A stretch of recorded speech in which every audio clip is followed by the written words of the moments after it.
আসসালামু আলাইকুম। Easy lifestyle blog দীপার সারাবেলাতে আপনাদের সবাইকে স্বাগত জানাচ্ছি। আশা করছি কাছে দূরে যেখান থেকে আমার ভিডিওটি দেখছেন সবাই ভালো আছেন। আজকের ভিডিওটা সকাল থেকে শুরু করলাম। প্রথমে কয়েকটি ডিম সিদ্ধ করতে দিয়েছি, আর এদিকে সবজি খিচুড়ি রান্না করলাম। বেশ অনেক দিন সবজি খিচুড়ি খাওয়া হয় না, বেশিরভাগই রুটি ভাজি তরকারি এগুলো খাওয়া হয়।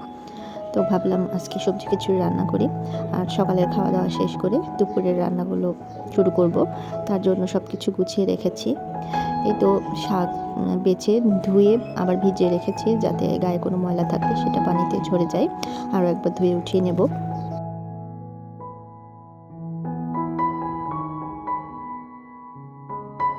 আর আজকে রান্নাটা বেশ একটু তাড়াহুড়ো করেই করছি।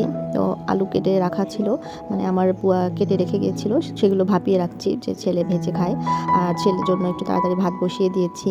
আর ভাতের মধ্যে কয়েকটা ভর্তা দিয়েছি, মিষ্টি কুমড়া, কাঁচকলা আর আলু, কারণ আমার ছেলে তরকারি খেতে চায় না, এই জন্য ওকে মিক্সড একটা ভর্তা করে খাওয়াই।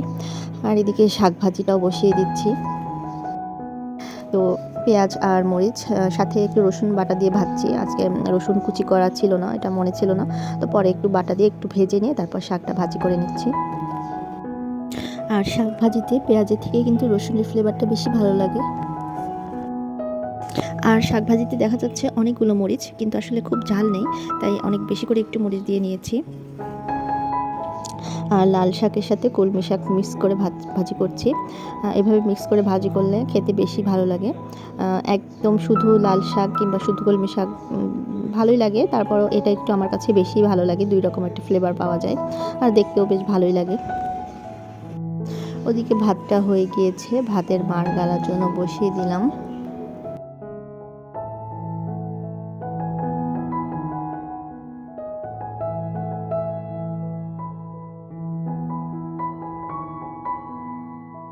শাকের কড়াইটা পাশের চুলায় বসিয়ে দিয়ে এই কড়াইতে আমি রান্না বসিয়ে দিচ্ছি।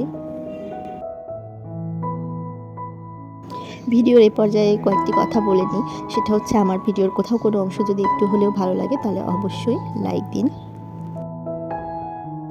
আমি জানি আমার ভিডিও অনেকেই দেখেন, কিন্তু একটা লাইক দিতে ভুলে যান। আর যদি আরও একটু ভালো লেগে থাকে তাহলে সবসময় আমার ভিডিওটি পেতে সাবস্ক্রাইব বাটনটি প্রেস করে রাখুন।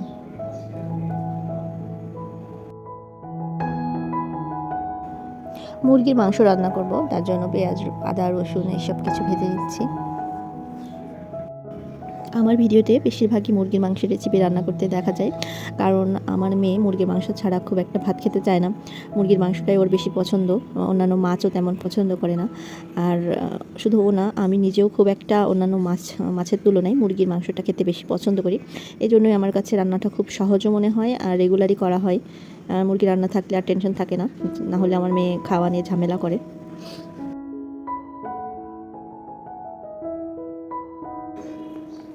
মশলা কষানো হয়ে গিয়েছে, মুরগিটা কেটে ধুয়ে রাখা ছিল, তো সে সাথে কয়েকটা পেঁপে ছিল, তো সেটাও দিয়ে দিলাম। অনেক দিনই পেঁপে খাওয়া হচ্ছে না, তো ভাবলাম পেঁপেটা দিয়ে রান্না করে ফেলি। আর মুরগি দিয়ে পেঁপে তো আমাদের অনেক পছন্দ, এই কারণে তো মাংসটা কষিয়ে একটু পানি দিয়ে দিচ্ছি ভালো করে কষানোর জন্য।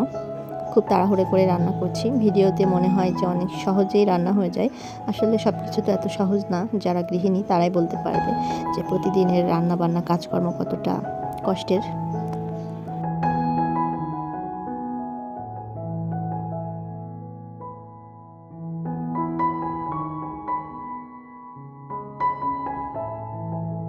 এদিকে মাংসটা খুব ভালো মতো কষানো হয়ে গিয়েছে প্রায়, তো সেটা আমি পাশের চুলায় সরিয়ে দিয়েছি। আর শাক ভাজিটাও হয়ে যাওয়ার পর আমি নামিয়ে রেখেছি, তো আর একটা রান্নায় চলে আসব।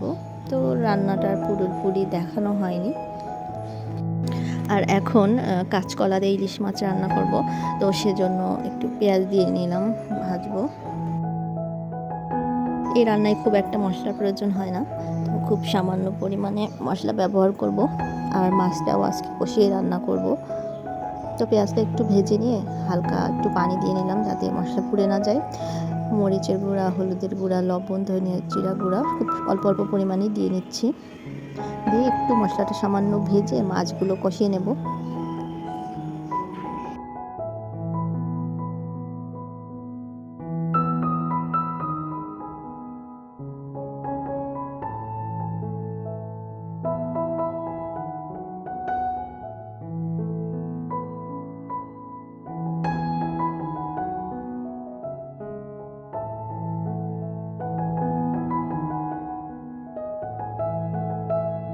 মাছগুলো খুব ভালো মতো ধুয়ে সামান্য একটু লবণ মাখিয়ে রেখেছিলাম, যাতে লবণটা মাছের মধ্যে ঢুকে যায় আর পরবর্তীতে রান্নার পর টেস্টটা ভালো আসে।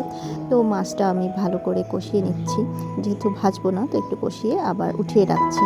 আর এই মশলাটাতে আমি কাঁচকলা দিয়ে একটু কষিয়ে নেব। ইলিশ দিয়ে যে কোনো রান্নায় সবজি ভালো লাগে, আর কাঁচকলা দিয়ে তো আমার অনেক ভালো লাগে। যদিও আমার বাসার সবাই খুব একটা পছন্দ করে না, আমি পছন্দ করি, তার জন্য খুব অল্প পরিমাণে করে নিচ্ছি শুধুমাত্র আমার জন্য। সব সময় যে সবার পছন্দের রান্না করতে হবে এমন তো কোনো কথা নেই, নিজের পছন্দেরও গুরুত্ব দিতে হবে। কারণ আমার নিজের কথা যদি আমি নিজেই না ভাবি তাহলে তো কেউ ভাববে না, আর কেউ রান্না করেও খাওয়াবে না।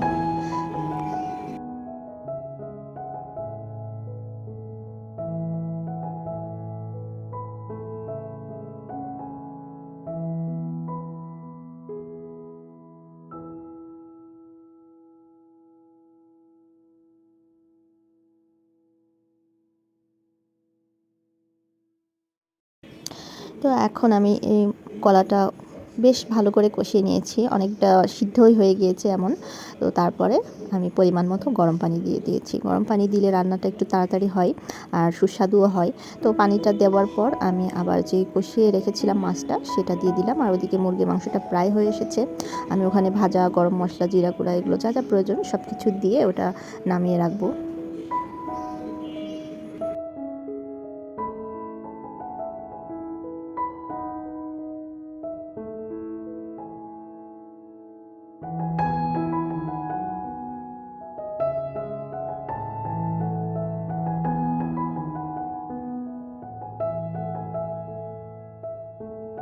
আর এদিকে মাছের তরকারিটাও প্রায় হয়ে এসেছে। আমি ঝোলটা পরিমাণ মতো হয়ে আসলে আমি এখানে একটু ভাজা জিরা গুঁড়া দিয়ে নেব। আর কাঁচকলা ইলিশের তরকারিতে কিন্তু ভাজা জিরা গুঁড়া দিলে অনেক ভালো একটা ফ্লেভার আসে, তো সেটা দিয়ে নিলাম। এদিকে ফাতেমা ঘর মুছে নিচ্ছে, আর আমার রান্নাটাও আমি তাড়াতাড়ি করে ফেলেছি। তো এরপরে ও রান্নাঘরগুলো পরিষ্কার করে ও চলে যাবে।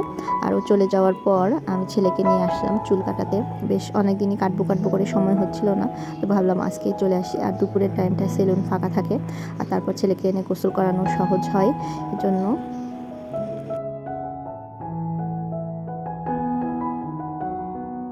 আর এটা ছিল সন্ধ্যার পরের ভিডিও। বাসার পাশেই আমাদের একটা রেস্টুরেন্ট আছে, সেখানে অর্ডার করলে বাসায় হোম ডেলিভারি দিয়ে যায়। খুব মজাদার পিৎজা। তো খেতে খেতে আজকে এই পর্যন্তই বিদায় নিয়ে নিচ্ছি। সবাই ভালো থাকবেন। আল্লাহ হাফেজ।